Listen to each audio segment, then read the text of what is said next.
Hey friends, welcome back to this video. आज मैं movie explain करने वाली हूँ शैतान, जो कि तमिल मूवी वश का रीमेक है। तो चलिए without wasting time movie explanation शुरू करते हैं। फिल्म की शुरुआत में हम देखते हैं जानवी नाम की एक लड़की को, जो कि कॉलेज से वो अपने बॉयफ्रेंड के साथ घर जाने वाली थी। लेकिन थोड़ी देर बाद वहाँ पे जानवी के पापा आ जाते हैं, जिनका नाम कबीर होता है। कबीर एक पायलट है और वो अपनी छुट्टियां फैमिली के साथ स्पेंड करने के लिए यहाँ आए हुए हैं। जब वो घर लौट रहे थे तभी कबीर ने सोचा कि वो जानवी को कॉलेज से लेते चले। तभी जानवी अपने पापा से कहती है कि उसके कॉलेज के सारे बच्चे घूमने के लिए जा रहे हैं और वो भी जाना चाहती है। लेकिन जानवी के पापा बाहर जाने से मना कर देते हैं और कबीर कहता है कि उसने छुट्टी ली है तो उनके साथ छुट्टी बिताने होंगे। कबीर की फैमिली छोटी है और एक खुशहाल फैमिली है, जिसमें कबीर की वाइफ ज्योति, बेटी जानवी और छोटा बेटा ध्रुव है और वो आपस में बहुत प्यार करते हैं। लेकिन जानवी घर आने के बाद बार बार बाहर घूमने जाने की बात कहती है, जिसके बाद से कबीर मान जाता है और जानवी से कहता है कि उसे ट्रैवलर की सारी डिटेल्स चाहिए, लेकिन उससे पहले उसे फार्म हाउस जाने होंगे, जहां पर वो थोड़ी छुट्टियां बिता सके। और अगले दिन के लिए वो फार्म हाउस के लिए निकल पड़ते हैं और बीच रास्ते में एक रेस्टोरेंट पड़ता है, जहां वो रुकते हैं और खाना खाते हैं। लेकिन जानवी को वो खाना पसंद नहीं आता है, क्योंकि उसमें बहुत ही ज़्यादा ऑयल था। और यहाँ हम देखते हैं वनराज नाम के आदमी को, जो कि कबीर की मदद करता है, क्योंकि कबीर के पास चेंज पैसे नहीं थे जो वो उसकी हेल्प करता है। और इसके बाद वनराज जानवी के पास आकर बैठ जाता है और जानवी के खाने में कुछ चीज़ें मिला देता है और उसे खाने के लिए कहता है, जिसके बाद से जानवी वो पूरा खाना ख़त्म कर देती है, जो कि पहले नहीं खा रही थी। अब इसके बाद वनराज जानवी को कुछ बिस्किट्स देता है और कहता है कि इसे घर जाके खाना, लेकिन किसी को भी मत देना।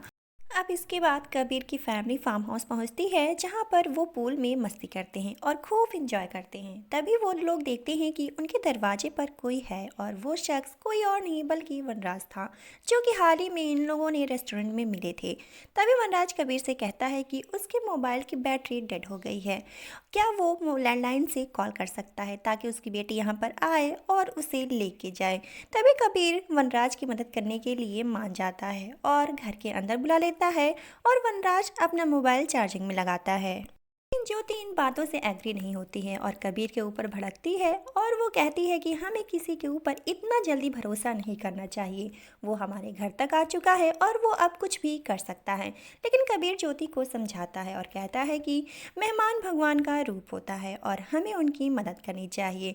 और अब हम देखते हैं वनराज को, जो कि जानवी को पूरी तरह से अपने वश में कर लेता है और उसे सारी जानकारी ले लेता है, जैसे कि वो टूर पर कहाँ जा रही है और उसके बॉयफ्रेंड के बारे में और उसकी फैमिली के बारे में भी सब कुछ जानकारी प्राप्त कर लेता है। अब इसके बाद जब कबीर और ज्योति नीचे आते हैं तो देखते हैं कि जानवी वनराज की सारी बातें मान रही होती है और ये देखकर दोनों शॉक्ड हो जाते हैं। तभी कबीर वनराज से कहता है कि जो करना था वो हो गया और अब उसे यहाँ से जाना होगा। तभी वनराज कहता है कि चाहे जितना भी कोशिश कर लो, अब वो यहाँ से कहीं भी जाने वाला नहीं है। तभी कबीर उसका हाथ पकड़कर बाहर करने लगता है, लेकिन अब इसके बाद वनराज जानवी से कहता है कि वो अपने पापा को रोके। तभी जानवी कबीर से कहती है कि अंकल यहाँ से कहीं नहीं जाएंगे और कबीर को धक्का दे देती है। अब ये देखकर कबीर और ज्योति काफ़ी ज़्यादा हैरान रह जाते हैं और वनराज जाके फिर से सोफे पर बैठ जाता है। तभी वनराज कबीर से कहता है कि जानवी अब उसके पूरी तरह वश में हो गई है और वो वही करेगी जो वनराज उससे कहेगा। लेकिन कबीर और ज्योति को ये सब मजाक लगता है, जिसके बाद से वनराज जानवी से कहता है कि वो चाय पत्ती की पूरी पैकेट खा जाए और जानवी चाय पत्ती की पूरी पैकेट खाने लगती है, जिसके बाद से ज्योति घबरा जाती है और जानवी को रोकने लगती है। वनराज कहता है कि वो जानवी से और भी बड़ी बड़ी चीज़ें करवा सकता है। फिर तभी वनराज जानवी को खुद को थप्पड़ मारने के लिए कहता है और जानवी वैसा ही करती है। अब ये देखकर कबीर और ज्योति फिर से दंग रह जाते हैं कि आखिर ऐसे कैसे हो सकता है। अब इसके बाद वनराज जानवी से रोने के लिए कहता है और जानवी रोने लगती है। फिर वनराज कहता है कि रोते रोते हंसने लगो और बीच में मिक्स कर दो, जिसके बाद से जानवी कभी रोने लगती है और कभी हंसने लगती है। अब इन सब से परेशान होकर कबीर वनराज से कहता है कि तुम्हें जो चाहिए वो हम देंगे, लेकिन तुम ये सब कुछ रोक दो। तभी वनराज कहता है कि तुम्हारी मुझे बेटी चाहिए, क्योंकि वो मेरे पूरी तरह से वश में है और हमें यहाँ से जाह्नवी को लेके जाने की अनुमति दे दो।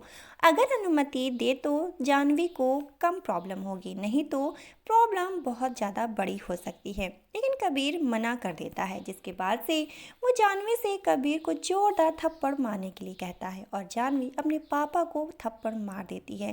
तभी कबीर वनराज से कहता है कि तुम्हें ये सब करके क्या मिलेगा।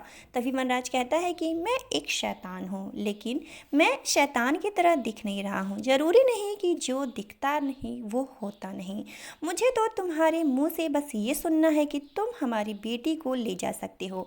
अगर तुम हमें नहीं जाने दोगे तो जाह्नवी को और भी तकलीफ होगी। लेकिन कबीर उसे फिर से मना कर देता है। तभी वनराज जाह्नवी को एक लात मारता है। अब ये देखकर कबीर बर्दाश्त नहीं कर पाता और वनराज को वो पूरी तरह से पीटने लगता है।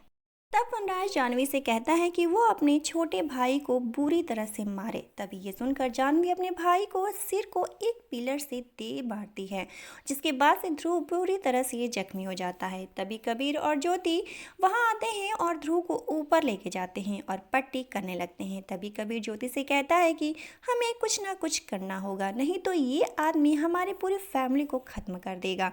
तभी कबीर को याद आता है कि उसके बैग में एक मोबाइल था, जिससे वो कांटेक्ट करके किसी को मदद करने के लिए बुला सकता है। अब जब नीचे आते हैं तो वनराज ने जाह्नवी से मोबाइल और लैंडलाइन के सारे कनेक्शन कटवा दिया था। तब वनराज अब काफ़ी ज़्यादा गुस्से में था, क्योंकि कबीर ने उसके ऊपर हाथ उठाया था। फिर वनराज जाह्नवी से कहता है कि अगर तुम्हारे माँ बाप मेरे करीब आने की कोशिश करे तो उन्हें चाकू मार देना। तब तक के लिए वो थोड़ा आराम कर रहा है और जाह्नवी को हम देखते हैं, जो कि जाह्नवी एक कठपुतली की तरह वनराज की सारी बातें मान रही थी। अब जैसे ही कबीर वनराज के पास जाने लगता है, वैसे ही जाह्नवी कबीर के ऊपर हमला कर देती है, जिसकी वजह से कबीर पीछे हट जाता है। वनराज उठ जाता है और कबीर से कहता है कि अब तुम लोग अनुमति नहीं दे रहे हो तो चलो अब थोड़ा एंटरटेनमेंट हो जाए। जिसके बाद से वो सॉन्ग प्ले करता है और जाह्नवी को नाचने के लिए कहता है और फिर जाह्नवी डांस करते करते थक जाती है और रोने लगती है। वनराज जाह्नवी को इसलिए तकलीफ दे रहा था ताकि उसके फैमिली बस यहाँ से उसे जाने के लिए कह दे, लेकिन फिर भी कबीर मना ही करता है। तभी वनराज कहता है कि अगर ऐसा नहीं है तो गेम और भी डेंजरस हो सकता है। फिर वनराज कबीर से कहता है कि बस 5 मिनट में अपने बेटे ध्रुव को छुपा लो, क्योंकि इसके बाद तुम्हारी बेटी जाह्नवी उसे ढूंढना शुरू करेगी और उसको मार देगी। अब ये सुनकर कबीर और ज्योति ध्रुव को छुपाने लगते हैं। अब जैसे ही 5 मिनट पूरे होते हैं, तभी वनराज जाह्नवी से कहता है कि वो ध्रुव को मार डाले। फिर जाह्नवी चाकू लेकर तुरंत ही छत पर जाती है, लेकिन वहाँ पर ध्रुव नहीं था, वहाँ पर कबीर था और वो जाह्नवी को रोकने की काफ़ी कोशिश करता है। लेकिन हम देखते हैं कि जाह्नवी काफ़ी ज़्यादा ताकतवर हो चुकी थी और कबीर उसे नहीं संभाल पा रहा था। फिर जाह्नवी को पता चल जाता है कि ध्रुव कहाँ पर छुपा है और वो उसे ढूंढने लगती है। दरअसल कबीर और ज्योति ने ध्रुव को छत के टेरेस पे छुपाया था। तब जाह्नवी जान जाती है कि ध्रुव कहाँ पर है और ध्रुव को जाह्नवी उठाकर नीचे फेंक देती है, जिसकी वजह से ध्रुव काफ़ी ज़्यादा जख्मी हो जाता है। और तभी कबीर कहता है कि अब ध्रुव को हॉस्पिटल ले जाना ही होगा, जिसके बाद से कबीर और ज्योति को ये कहना ही पड़ता है कि वनराज उसकी बेटी को ले जा सकता है, क्योंकि उन्हें ध्रुव की जान भी बचानी थी। कबीर आखिरी बार जाह्नवी को गले लगाता है और उसके जेब में एक मोबाइल फ़ोन डाल देता है, जिसका लोकेशन कबीर ट्रैक कर सके। तब ज्योति ध्रुव को हॉस्पिटल लेके जाने लगती है और कबीर को हम देखते हैं, जो कि वनराज का पीछा करने लगता है। वनराज के अड्डे पर पहुंचने वाला था। हम देखते हैं वनराज का अड्डा काफ़ी ज़्यादा बड़ा था और वहाँ पर ढेर सारी लड़कियाँ भी थी, जिनको वनराज ने अपने वश में कर रखा था। जब कबीर वनराज के अड्डे पर पहुंचता है तो तभी कुछ लड़कियां कबीर के ऊपर हमला कर देती हैं, लेकिन कबीर उनसे बचकर वनराज के अड्डे पर पहुंच ही जाता है। लेकिन आगे जाकर ढेर सारी लड़कियां उस पर अटैक कर देती हैं और कबीर को बुरी तरह से जख्मी कर देती है। अब ये देखकर वनराज कबीर पर हंसने लगता है और कहता है कि ये लड़कियां उसके वश में हैं। अगर उसने एक ऑर्डर भी दे दिया तो वो कबीर को नोच डालेंगी और अपना पूजा कंटिन्यू रखता है। तभी कबीर पीछे से वनराज के सिर पर जोरदार वार करता है। अब इसके बाद वनराज नीचे गिर जाता है। तभी कबीर वनराज का जीभ काट देता है ताकि वो लड़कियों को ऑर्डर ना दे पाए। अब ये देखकर लड़कियां गुस्से में उसके तरफ बढ़ने लगती हैं, जिसके बाद से कबीर एक ऑडियो प्ले करता है जिसमें वनराज की आवाज़ थी, जिसमें वो बोल रहा था कि तुम पहले जैसी नॉर्मल हो जाओ। अब ये सुनकर वो लड़कियां नॉर्मल हो जाती हैं। कबीर जानवी को देखता है तो वो भी नॉर्मल हो गई थी। दरअसल ध्रुव ने ही ये आइडिया दिया था कि जैसे ही वनराज कहता है जानवी वैसे ही करती है। अगर ऐसे ही रिकॉर्डिंग हो जाए जिसमें वो जानवी को नॉर्मल होने की बात करता है और ध्रुव का ये प्लान काम भी कर जाता है, जिसके बाद से लड़कियां और जानवी नॉर्मल हो जाती हैं।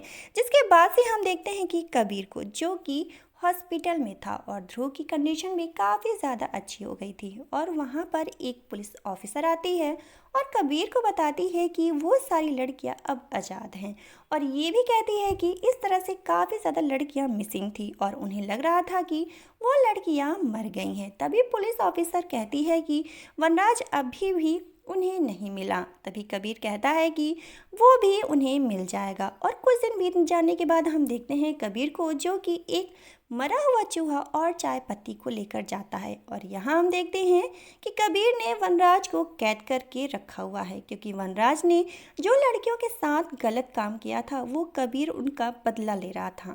और वनराज से कहता है कि वो दुनिया का बहुत ज़्यादा ताकतवर बनना चाहता था, लेकिन अगर बात बच्चों पर आ जाए तो बाप से ज़्यादा ताकतवर कोई नहीं होता, और उसे मरा हुआ चूहा और चाय पत्ती खाने को देता है और वहाँ से चला जाता है। और ये मूवी यहीं पर एंड हो जाती है। यहाँ पर वश और शैतान की मूवी की एंडिंग बिल्कुल भी अलग है, दोनों सेम नहीं है। सो फ्रेंड्स, प्लीज़ हमें कमेंट बॉक्स में ज़रूर बताइएगा कि आपको कौन सी मूवी अच्छी लगी, वश मूवी या शैतान मूवी। अगर आपको हमारा एक्सप्लेनेशन अच्छा लगा हो तो प्लीज़ वीडियो को लाइक कर दीजिएगा, चैनल को सब्सक्राइब कर लीजिएगा। Thanks for watching.